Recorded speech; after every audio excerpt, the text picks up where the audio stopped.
सोने से ही निर्माण कला करते थे, वो मंदिरों में जमा करते थे। इसलिए भारत का जो सारे के सारे सोने के भंडार हैं वो राजाओं के पास नहीं हुआ करते थे, यहाँ के मंदिरों के पास होते थे, क्योंकि हमारे बैंक हमारे मंदिर थे। इसलिए जब मंदिर तोड़ा जा रहा है वो मंदिर नहीं तोड़ा जा रहा, बैंक लूटा जा रहा है। क्योंकि आधी बात बताएंगे तो पूरी बात समझ में नहीं आएगी।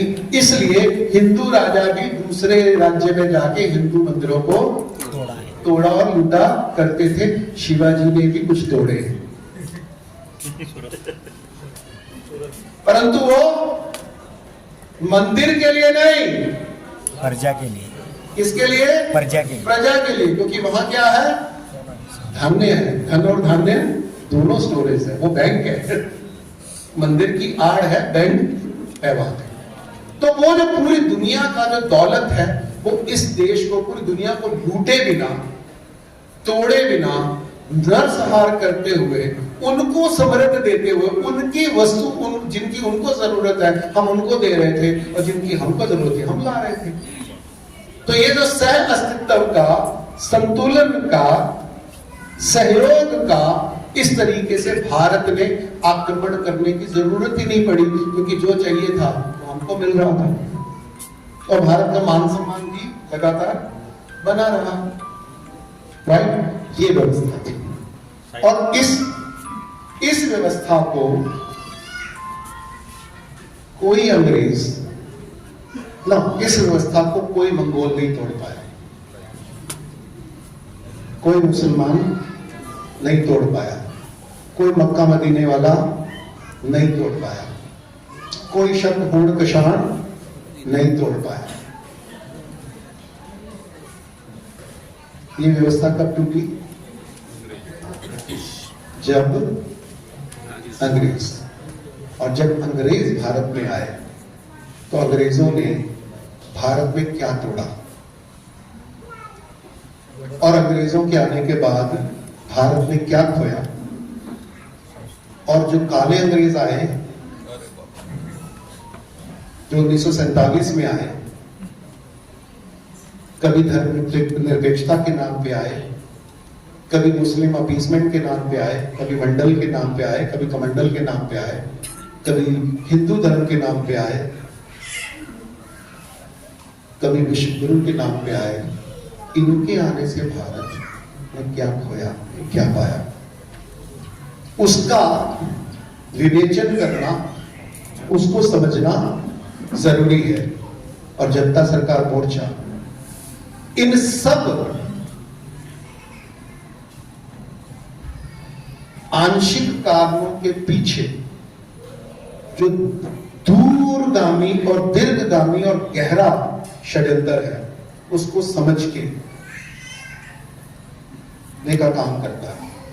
क्योंकि अगर हम उसको नहीं समझेंगे, ऊपरी ऊपरी मंदिर में, मस्जिद में, लफ्ज हाथ में उलझे रहेंगे, तो क्या होगा?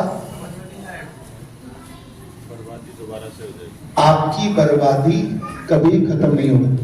ये तो भाई मैं थोड़ी देर में कॉल करता हूँ, सेशन ले रहा हूँ।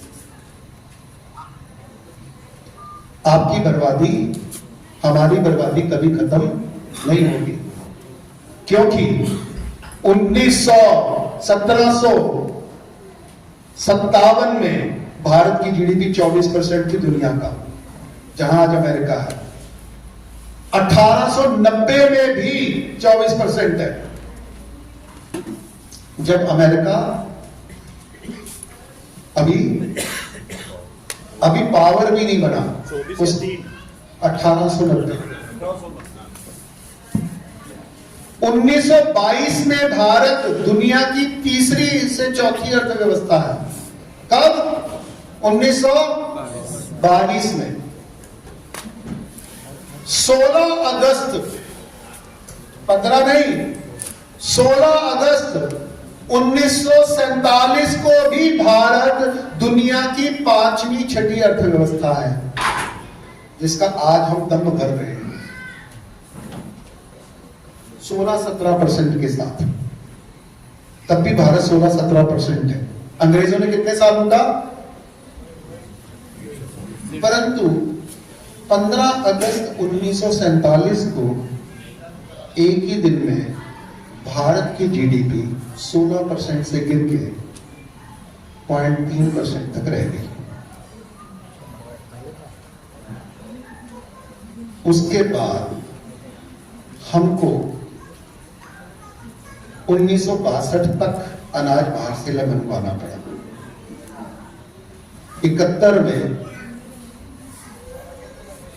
64-65 में 65-66 में शास्त्री जी को कहना पड़ा जय जवान जय किसान, कि आज हम अनाज बाहर से नहीं मंगवाएंगे, भूखे रह लेंगे परंतु किसी के ऊपर आश्रित नहीं रहेंगे। तब भारत ने टर्न अराउंड किया। आज हम 150 करोड़ हैं, तब हम 33 करोड़ का पेट भरने लायक नहीं थे, आज हम 150 करोड़ हैं। और हमारे 5 साल पहले तक, आज 5 साल पहले तक हमारे अनाज भंडार में 150 करोड़ लोगों के लिए 2.5 साल का अनाज सुरक्षित था। अभी हमने टर्न अराउंड किया नहीं है, करना शुरू किया है। आज हम दुनिया की चौथी और 5वीं अर्थव्यवस्था है, सिर्फ 3% के साथ।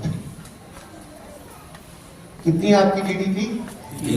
आपको ये तो बताया जाता है भारत दुनिया की तीसरी चौथी अर्थव्यवस्था हो गया, आपको ये नहीं बताया जाता 3% हो। और उसमें से भी पॉपुलेशन 15% है, यानी 15 लोगों को दुनिया की 3 ही रोटियां पे गुजारा करना पड़ रहा है, और हम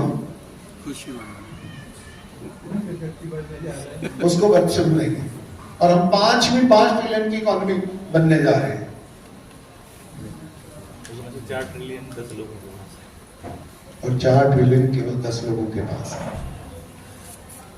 तो भारत नहीं अमीर हो रहा है, भारतीय नहीं अमीर हो रहे हैं, केवल 100 लोग अमीर हो रहे हैं।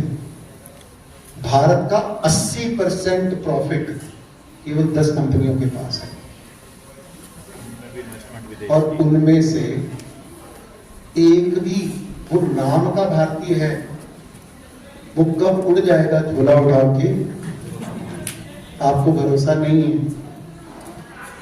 इस पूरे के पूरी बात को जितना बड़ा खतरा, इसके साथ मैं आज का सेशन खत्म करता हूं, जितना बड़ा खतरा मुगल नहीं थे, मंगोल नहीं थे, शक नहीं थे, हुन नहीं थे, कुषाण नहीं थे, जितना बड़ा खतरा महाभारत काल में नहीं था, जितना बड़ा खतरा दूसरे विश्व युद्ध में भी नहीं था, उससे भी 1000 गुना बड़ा खतरा आने वाले 2 से 5 साल में भारत में के सामने मंडरा रहा है। क्योंकि भारत की जिस व्यवस्था से भारत दुनिया में अपने पांव पे अपनी अस्मिता के साथ, अपनी धार्मिकता के साथ, अपनी संस्कृति के साथ, अपने स्वावलंबन के साथ, अपनी गरिमा के साथ खड़ा रहा है, उस व्यवस्था के जो चंद हिस्से बचे हुए हैं वो भी अंतिम सांसें गिन रहे हैं। राइट? तो अब हम सब, अगर हम भारतीय हैं, अगर हम भारतीय हैं तो उनको पहले समझेंगे वो कौन से हिस्से हैं जो बचाने लायक हैं, जो हमको भारतीय बनाते हैं, जो हमको विश्व गुरु बनाते थे, जो हमको समृद्ध बनाते थे, जो हमको शिक्षा में, स्वास्थ्य में, न्याय में, धर्म में, चिकित्सा में दुनिया का मार्गदर्शक के रूप में स्थापित करते थे, वो अंतिम सांसें गिन रहे हैं। क्योंकि वो नहीं बचा तो भारत नहीं बचेगा, केवल इंडिया बचेगा। आपको इंडिया चाहिए या भारत चाहिए? भारत। कल उस भारतीयता के कौन से अंश हैं उनको गहराई से समझेंगे। Thank you very much.